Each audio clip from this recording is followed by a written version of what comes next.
Hello everyone, welcome back to my channel. तो आज हम देखने वाले हैं लॉन्गेस्ट कॉन्जिक्यूटिव सबसीक्वेंस। ये क्वेश्चन काफ़ी स्टैंडर्ड है, काफ़ी बार पूछ लिया जाता है। सो ये जितने भी क्वेश्चंस हैं जो लॉन्गेस्ट से स्टार्ट होते हैं ना, ये तो मतलब ऐसे होने चाहिए कि आपको कोई नींद से उठा के भी पूछ रहा है तो आपके दिमाग में इनका लॉजिक होना चाहिए। जैसे कि लॉन्गेस्ट कॉमन सबसीक्वेंस है, लॉन्गेस्ट कॉमन सब स्ट्रिंग हो गया, लॉन्गेस्ट पैलिंड्रोमिक सबसीक्वेंस हो गया, ये वाला क्वेश्चन हो गया। सो इनका लॉजिक जो है एकदम से आके आपके दिमाग में ट्रिगर हो जाना चाहिए, इनको इतना प्रैक्टिस कर लो। जैसे आप देख भी सकते हो कि previously this question has been asked by Amazon, Microsoft, Walmart. So अभी हम देख लेते हैं हमारा जो प्रॉब्लम स्टेटमेंट है वो क्या है। So basically you have to find the length of the longest subsequence such that elements in the subsequence are consecutive. मतलब आपको एक यहाँ पे एक एरे दिया होगा, उसमें कुछ कुछ एलिमेंट्स पड़े होंगे। आपको क्या काम करना है कि जैसे लेट्स से हमारा जो एरे है वो है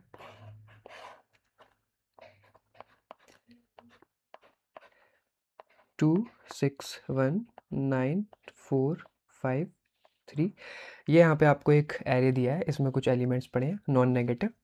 इसमें कॉन्जिक्यूटिव एलिमेंट्स कहाँ तक लॉन्गेस्ट है, तो वो जो लॉन्गेस्ट स्ट्रीक है वो आपको रिटर्न करानी है। मतलब कि जैसे यहाँ पे 1 है, ठीक है, 1 के बाद क्या 2 है, यहाँ पे 2 है, 2 के बाद 3 है, 3 है, 3 के बाद 4 है, 4 है, इसके बाद 5 है, 5 यहाँ पे है, 5 के बाद कहीं पे 6 है, 6 है, 6 के बाद 7 है, 7 नहीं है, तो यहीं पे आपकी स्ट्रीक ब्रेक हो जाएगी। और ये स्ट्रीक कितनी बड़ी है, ये है आपकी 6 लेंथ की। तो अगर इससे बड़ी कोई स्ट्रीक इसमें प्रेजेंट है तो आपको वो रिटर्न करानी है, और यही अगर लॉन्गेस्ट है तो आपको ये रिटर्न करानी है। तो इस वाले एग्जांपल में अब क्या बचा, 9 बचा है। तो 9 खुद को मिला के कितने कितने लेंथ की स्ट्रीक बनाएगा, 1। तो 1 ये बड़ा है या 6, तो 6 हम रिटर्न कर देंगे। So this is what this question is. अभी हम देखते हैं कि इसका ब्रूट फोर्स अप्रोच आप क्या सोच सकते हो, कि सबसे पहले आपके दिमाग में क्या आ सकता है। तो सिंपली अगर मैं इस क्वेश्चन को, एक सेकेंड इसको दोबारा से बना लेते हैं। सो ये आपका एरिया, आपके एलिमेंट्स हो गए 2 6 1 9 4 5, ये हो गया आपका 3। अगर मैं इसको सॉर्ट कर लूँ, सॉर्ट करने के बाद मुझे मेरा ये वाला एरे कैसा दिखेगा, सॉर्ट करने के बाद ये एरे हो जाएगा कुछ, यहाँ पे आ जाएगा 1 2 3 4 5 6, और ये हो गया 9। तो अब मैं क्या काम करूँगा, मैं यहाँ पे चेक करूँगा कि यहाँ पे 1 है, राइट। मेरा काउंट अभी मैं स्टार्टिंग में अपना काउंट जो है वो ले लेता हूँ 0। मैं सबसे पहले वाले एलिमेंट पे आया सॉर्ट करने के बाद, मैंने चेक किया कि जो भी मेरा एलिमेंट है यहाँ पे उसमें मैं +1 ऐड करता हूँ, तो 1 के बाद क्या आना चाहिए, 2 आना चाहिए। तो क्या 2 यहाँ पे है, 2 यहाँ पे है। मेरा काउंट ऑलरेडी यहाँ पे 1 हो चुका था। अभी मैं यहाँ पे जब 2 देखूंगा तो ये काउंट हो जाएगा मेरा 2।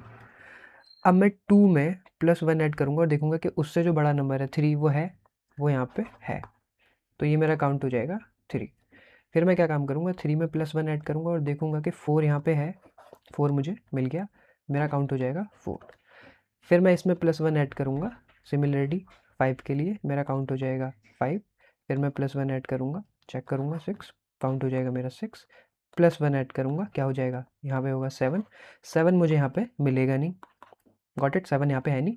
तो मैं फिर से अपने काउंट को अपडेट करा दूंगा, जो भी मेरा आंसर होगा। कैसे कि मैक्स ऑफ, अभी जो मेरा आंसर था काउंट, स्टार्टिंग में आंसर आप 0 ले लोगे, तो ये क्या हो जाएगा, max of 0,6 is equal to 6। और जो नेक्स्ट अभी यहाँ पे, और अगर ये एरे बड़ा होता उसके लिए आप जैसे ही यहाँ पे ब्रेक आ जाएगा ना, तो आप यहाँ पे काउंट को दोबारा से 0 कर दोगे। फिर से आगे वालों के लिए जो है काउंट होगा, अगर यहाँ पे 10 होगा तो काउंट 0 है। 9 मिला मुझे, मैंने काउंट कर दिया 1, 9 + 1 10 चेक किया है, तो काउंट मेरा हो गया 2। तो यहाँ पे इसके लिए काउंट हो जाएगा आपका 2। लेकिन 2 और 6 में क्या पड़ा है, 6, तो आपका जो आंसर है अल्टीमेटली वो 6 ही रहेगा। तो इस सॉल्यूशन के साथ प्रॉब्लम क्या है कि आप इसमें ना सॉर्टिंग कर रहे हो। सॉर्टिंग का जो टाइम कॉम्प्लेक्सिटी होती है वो होती है big of n log n। लेकिन हमको इस क्वेश्चन में बोला गया है यहाँ पे अगर आप देखेंगे तो एक्सपेक्टेड टाइम कॉम्प्लेक्सिटी क्या है इसकी, बिग ऑफ n। और big of n log n क्या होता है, इससे बड़ा, तो हम वहाँ पे हमें टी आ जाएगा। ऑल्सो यहाँ पे हमें जो है स्पेस की जो कॉम्प्लेक्सिटी दी है वो दी है बिग ऑफ एन, यानी कि हम एक एरे सेट या हैश मैप भी क्रिएट कर सकते हैं इस क्वेश्चन में। तो यहाँ पे अगर आप दूसरी चीज़ और देखो, हमें जो मैक्सिमम हमारी जो एरे की वैल्यू हो सकती है ना, वो 10⁵ हो सकती है, राइट। यानी कि अभी हम क्या काम करेंगे, अभी हम देखेंगे कि इसकी जो ऑप्टिमल अप्रोच है वो क्या हो सकती है। मैंने बोला आपसे कि जो इसकी एक्सपेक्टेड टाइम कॉम्प्लेक्सिटी है वो है big of n, space complexity है बिग ऑफ एन, और मैक्सिमम जो एरे की वैल्यू हो सकती है वो लगभग जा सकती है 10⁵ तक। तो सबसे पहले तो मैं इसका यूज़ करूँगा। मैं क्या काम करूँगा, मैं एक एरे क्रिएट करूँगा। पहले तो देख लेते हैं हमारा जो इनपुट एरे है वो क्या है। ये हो गया हमारा इनपुट एरे।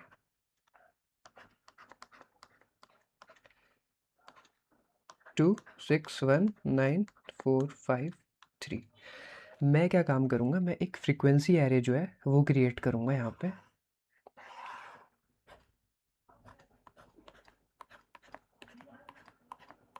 और ये जाएगी मेरी कहाँ तक, इंडेक्स 10⁵ तक।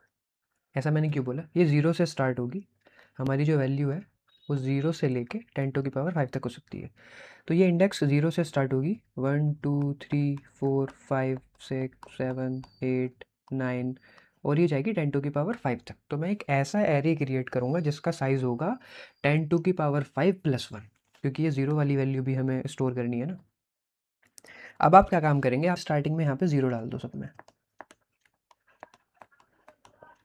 यहाँ पे आपने ज़ीरो डाल दिया लास्ट तक पूरा, ये सब ये ज़ीरो हो गया। अब आप यहाँ पे आएंगे, आपका ये जो एरे है ये है फ्रीक्वेंसी एरे।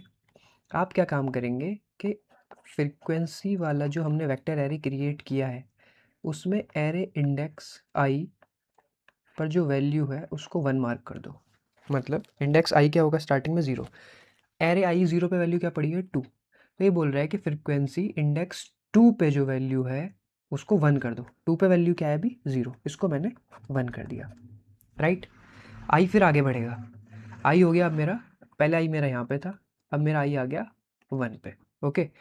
अब क्या काम होगा, एरे आई पे, यानी कि यहाँ पे एरे आई पे वैल्यू क्या पड़ी है, वैल्यू है 6, तो ये बोल रहा है कि फ्रीक्वेंसी 6 पर जो वैल्यू पड़ी है उसको 1 कर दो। यहाँ पे क्या वैल्यू पड़ी है, ज़ीरो, इसको मैंने 1 कर दिया, राइट। अब आप ऐसे ही आगे बढ़ेंगे, अब आई आपका आ जाएगा यहाँ पे, आई इज इक्वल टू 2। ये बोल रहा है कि एरे आई पे जो वैल्यू पड़ी है क्या है, 1, कि फ्रीक्वेंसी एरे जहाँ पे ये 1 पड़ा है ना वहाँ पे 1 कर दो। 1 पे क्या है अभी, ज़ीरो, यहाँ पे मैंने क्या कर दिया, 1 कर दिया, राइट। अब मैं आगे बढ़ूँगा, आगे बढ़ के पहुँचा मैं यहाँ पे, आई इज़ इक्वल टू 3। ये बोल रहा है कि एरे आई इंडेक्स पे, यानी कि 3 इंडेक्स पे जो वैल्यू है जो कि है आपकी 9, ये बोल रहा है फ्रीक्वेंसी 9 पे जो वैल्यू पड़ी है 9th इंडेक्स पे उस पर वैल्यू 1 कर दो। 9 पे भी क्या है, ज़ीरो, ये मैंने 1 कर दिया। सिमिलरली ऐसे इंडेक्स बढ़ता रहेगा, 4 पे आप क्या कर देंगे, 1 कर देंगे, 5 पे आप क्या कर देंगे, 1, 3 पे आप क्या कर देंगे, 1। ऐसे ही मेरा जो सारा मैंने मेरा जो इनपुट एरे है वो ट्रैवर्स कर लूँगा, और यहाँ पे मैं सब में 1 मार्क कर दूँगा इनके इंडेक्स वैल्यू पे। ऑल्सो यहाँ पे मैं अपना जो है वो मैक्सिमम वैल्यू भी अपडेट करता रहूँगा। यहाँ पे मैं 1 तो मार्क कर ही रहा हूँ, लेकिन यहाँ पे मैं अपना जो मैक्सी वैल्यू है ना, जो मुझे इस एरे का मैक्सिमम वैल्यू मिलेगा, मैं वो भी अपडेट करता रहूँगा। तो स्टार्टिंग में हम मैक्सी क्या ले लेंगे, स्टार्टिंग में मैंने मैक्सी क्या ले लिया, इंट मिन। ये तो आपने देखा ही होगा बहुत बार, इंट मिन अभी जो एरे पे वैल्यू पड़ी है, जो भी वैल्यू मैक्सिमम होगी वो यहाँ पे अपडेट हो जाएगी। जैसे यहाँ पे इस एरे की पूरी मैक्सिमम वैल्यू क्या है, 9, तो लास्ट में मैक्सी में यहाँ पे 9 रहेगा। ऐसा मैंने क्यों किया, क्योंकि अब जो मेरा नेक्स्ट स्टेप है मैं वो क्या काम करूँगा, मैं चेक करूँगा, मैं एक काउंट वेरिएबल लूँगा, उसको स्टार्टिंग में 0 रखूँगा, मैं एक आंसर वेरिएबल लूँगा, उसको मैं स्टार्टिंग में 0 रखूँगा। अब यहाँ पे क्या काम होगा, मैंने सबसे पहले इंडेक्स 0 वाली वैल्यू पाया, मैंने चेक किया 0 है या 1। अब यहाँ पे 0 या 1 ही पड़ा होगा। अगर यहाँ पे रहता है 1 वैल्यू, जो मेरी फ्रीक्वेंसी है उसके मैं सारे इंडेक्स ट्रैवर्स करूँगा, अगर मैं देखता हूँ कि यहाँ पे वैल्यू पड़ी है 1, तो मतलब चांसेस है कि मुझे मेरी जो कॉन्जिक्यूटिव इंटीजर्स है वो मिलने वाले हैं। मैं क्या काम करूँगा, अपने काउंट को प्लस प्लस करा दूंगा, राइट। अगर मुझे मिलता है यहाँ पे एल्स इफ, इसमें मिलती है मुझे दूसरी वैल्यू, यानी कि 0, या तो 1 होगी या 0 होगी, मुझे मिलती है 0, तब मैं क्या काम करूँगा, मैं काउंट को कर दूंगा फिर से 0। ऐसा मैंने क्यों बोला, क्योंकि जैसे ही मेरा दोबारा से 0 आ जाएगा ना, देखो यहाँ पे 0 है, यानी कि यहाँ पे कोई ये 0 वैल्यू इसमें पड़ी ही नहीं थी। इसका मतलब ये है इस वाले एरिया में 0 वैल्यू पड़ी ही नहीं थी। मैं 1 पे आया, 1 देखा मैंने, हाँ 1 मेरा एरे में भी था, ये यहाँ पे था 1 ये रहा, और अभी मेरा काउंट हो गया है 1, सिंपली मेरा काउंट हो गया है अब 1। मैं आया फिर नेक्स्ट वैल्यू चेक की मैंने, फिर से मुझे क्या काम मिल गया, फिर से मुझे 1 मिल गया नेक्स्ट वैल्यू पे, यानी कि मेरा 2 भी प्रेजेंट है, काउंट मेरा हो गया 2। फिर मैं नेक्स्ट पे आया, मैंने देखा कि 3 पे भी वैल्यू 1 पड़ी है, तो यहाँ पे क्या काम हो जाएगा, फिर से मेरा काउंट बढ़ जाएगा, 3 हो गया। ऐसे ही आप यहाँ तक ट्रैवर्स करोगे और एक काउंट हो जाएगा लास्ट तक 6। अब आप जैसे ही ये वाली वैल्यू चेक करोगे तो यहाँ पे क्या काम आएगा, फ्रिक्वेंसी इंडेक्स 7 पे, यहाँ पे 7 हो जाएगी ना ये वाली वैल्यू जब, तो क्या है यहाँ पे 0 है, तो ये तो काउंट प्लस प्लस नहीं होगा, तो मेरा फिर से काउंट 0 क्यों होना चाहिए, फिर से मेरा बोल रहा है काउंट 0 कर दो। तो इसका मतलब है कि सबसे पहले तो ये मैक्सिमम वैल्यू को स्टोर करा लो आप यहाँ पे, तो अभी आप अपने आंसर में स्टोर कराओगे इसको, ये क्या हो जाएगा, maximum of answer comma count. तो अभी तो मेरे अभी के लिए आंसर में वैल्यू 6 स्टोर हो गई है। यहाँ पे ये काउंट 0 दोबारा इसलिए होगा क्योंकि इसके बाद ना आपके एरे में कोई वैल्यू प्रेजेंट ही नहीं है, ना तो आपके एरे में 7 है ना 8 है, तो जब वो वैल्यू प्रेजेंट ही नहीं है तो वो लॉन्गेस्ट कॉन्जिक्यूटिव सब्सिक्वेंस बनाएंगे कैसे, तो इसीलिए वो बोल रहा है कि अब आगे वाली वैल्यूज़ के लिए चेक करो कि अगर आगे 6 से कोई बड़ी स्ट्रिक मिलती है तो ये अपडेट हो जाएगा यहाँ पे, अगर नहीं मिलती है तो अभी आपका आंसर जो है 6 है। तो ये सिंपल सा लॉजिक था इस क्वेश्चन का, राइट। अभी मैं आपको इस क्वेश्चन का जो है कोड करके दिखा देता हूँ। तो सबसे पहले मैंने बोला कि आप एक वेक्टर एरे क्रिएट करोगे फ्रीक्वेंसी, और इसका जो साइज़ होगा वो होगा 10⁵ प्लस 1। ऐसा मैंने क्यों बोला, क्योंकि यहाँ पे जो ये आपने एरे क्रिएट किया है ना ये वाला, इसका जो साइज़ है वो 10⁵ प्लस 1 होगा, क्योंकि 1 से लेके 10⁵ तक तो यही आ जाएंगे, लेकिन आपको 0th इंडेक्स वाला भी तो केस हैंडल करना है ना, आपके एरे में 0 भी तो प्रेजेंट हो सकता है, यहाँ पे 0 भी तो हो सकता है, तो उसको भी हैंडल करना होगा, तो इसीलिए हम जो है 10⁵ प्लस 1 लेंगे। तो ये हो जाएगा आपका एरे का साइज़, और स्टार्टिंग में सब जगह डाल देंगे हम 0।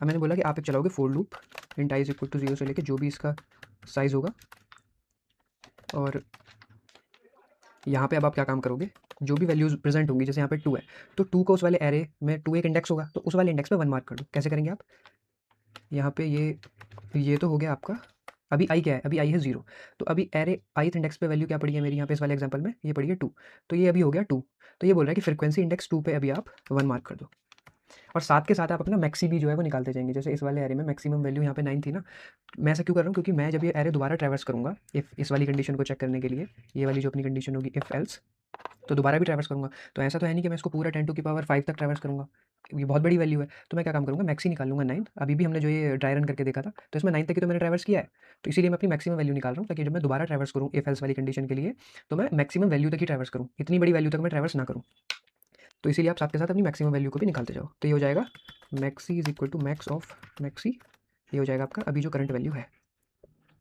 तो यहाँ पे आप अपने मैक्सी को जो है डिक्लेयर कर लो इंट मिन, क्योंकि उससे तो बड़ा ही होगा कुछ भी हो, तो यहाँ पे आपने अपना मैक्सी निकाल लिया, और सारी जो भी वैल्यूज़ है उनको जो है 0 की जगह, स्टार्टिंग में 0 डाला था, यहाँ पे जो है 1 मार्क कर दिया। अब आप क्या काम करेंगे, एक वेरिएबल लेंगे काउंट, जो कि आपकी स्ट्रीक को जो है कॉन्जिक्यूटिव स्ट्रीक उसको ट्रैक करेगा, ये होगी 0, और ये अपना जो फाइनल आंसर होगा उसमें आप अपना अपडेट करते जाएंगे आंसर जो भी मैक्सिमम होगा। तो यहाँ पे आप अपना दूसरा लूप चलाओगे int j is equal to 0 से लेके कहाँ तक, ये जाएगा आपका मैक्सी तक, इसीलिए मैक्सी हमने कैलकुलेट किया था। तो ये हो गया मैक्सी j प्लस प्लस। यहाँ पे मैंने क्या बताया था इफ एल्स वाले में, कि अगर वैल्यू यहाँ पे 1 मार्क्ड है ऑलरेडी, जैसे 1 2 3 4 5 6 पे यहाँ पे सब पे 1 मार्क है ना, तो इसको तो आप अपनी जो काउंट वाला है वेरिएबल उसमें जो है आप ट्रैक करते जाओ। तो यहाँ पे क्या काम करेंगे हम, इफ़ फ्रीक्वेंसी jth इंडेक्स पे अगर पड़ा है 1 तो काउंट कर दो प्लस प्लस, और अगर 1 नहीं है तो 0 होगा सिंपली, तो मैं काउंट को दोबारा से जो है वो 0 पे सेट कर दूंगा। ऐसा क्यों, क्योंकि मैंने यहाँ पे ये जब मैं यहाँ तक ट्रैक करता हुआ आ गया था 6 तक, यहाँ पे सब में 1 था, लेकिन यहाँ पे तो 0 पड़ा है ना, तो आगे वाली वैल्यूज़ के लिए अब मैं दोबारा से कोई कॉन्सेक्यूटिव स्ट्रीक होगी उसको ट्रैक करूँगा। तो इसलिए मुझे अपना काउंट जो है 0 पे सेट करना पड़ेगा। आगे चल के मुझे 9 मिलेगा ना, तो 9 के बाद कोई एलिमेंट है नहीं, लेकिन 9 अगर खुद को मिला के एक कॉन्सेक्यूटिव स्ट्रीक बनाए तो वो 1 की बनाएगा। लेकिन हम ऑलरेडी अपना आंसर जो है 6 वाला हमें मिल चुका है, तो 6 और 1 में कौन बड़ा है? 6, तो इसीलिए अभी हमारा आंसर जो है 6 ही रहेगा इस वाले एग्जाम्पल में। अगर आगे चल के कोई ये अरे बहुत बड़ा होता, आगे चल के कोई 6 से बड़ी स्ट्रीक होती, तब वो अपने आप अपडेट हो जाएगा। तो इसीलिए हमने जो है काउंट यहाँ पे 0 सेट किया है। तो अभी आप यहाँ पे क्या काम करेंगे, अपना जो आंसर होगा उसको आप अपडेट कर लो। ये हो जाएगा आंसर कॉमा जो भी काउंट है। तो अभी आप लास्ट में अपना जो आंसर है उसको आप रिटर्न करा दो आंसर। तो इसको कंपाइल कर लेते हैं एक बार। कंपाइल ही हो गया, इसको एक बार सबमिट कर लेते हैं। तो सबमिट भी ये हो गया है। So thank you so much. अगर आपको वीडियो अच्छी लगी तो लाइक कीजिए, वीडियो अच्छी नहीं लगती है तो डिसलाइक कीजिए।